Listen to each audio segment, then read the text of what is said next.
There once was a president bold, who thought trade wars were good as gold. He slapped tariffs high, made other nations cry. Now the whole world's getting trolled. Welcome to the Daily Kerfunkle, where we turn serious news into comedy gold, faster than Trump turns allies into enemies. I'm your host, who studied economics just long enough to know we're all doomed, but not long enough to stop laughing about it. Folks, we're living in what I like to call the tariff tantrum of 2225. Trump has decided to play economic Russian roulette with a fully loaded gun, announcing tariffs that would make even the ghost of Herbert Hoover say, "Whoa, buddy, maybe dial it back a bit?" We're talking 34% retaliatory tariffs from China, which is like when your ex decides to date your entire friend group just to spite you. And speaking of spite, let me tell you about Canada. Our friendly neighbor to the north has apparently decided that being nice is so 2024.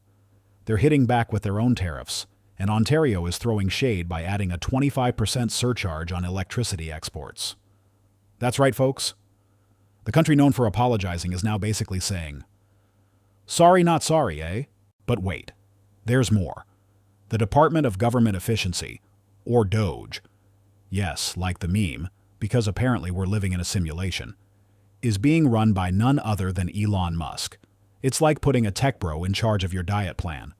Sure, he'll make everything more efficient, but you might end up living on nothing but protein shakes and Twitter likes. And let's talk about protests, shall we? The hands-off demonstrations are spreading faster than a TikTok dance challenge, with over 1,200 protests across all 50 states. It's like a nationwide game of Simon Says, except Simon is really angry about economic policy. Meanwhile, the global markets are having what I can only describe as an economically appropriate panic attack, losing $4.9 trillion in value.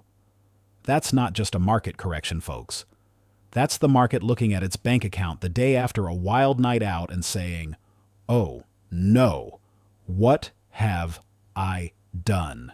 And in what might be the most 2025 headline ever, Tesla properties are being attacked nationwide.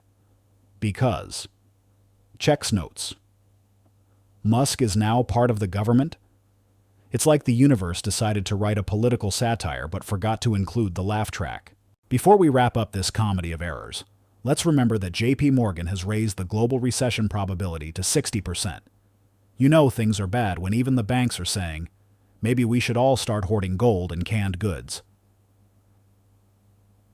Sucharidor. That's all for today's episode of the Daily Kerfunkle, where we laugh because the alternative is crying. Remember to like, subscribe, and maybe start learning how to barter. You know, just in case. This is your host, signing off before China puts a tariff on comedy.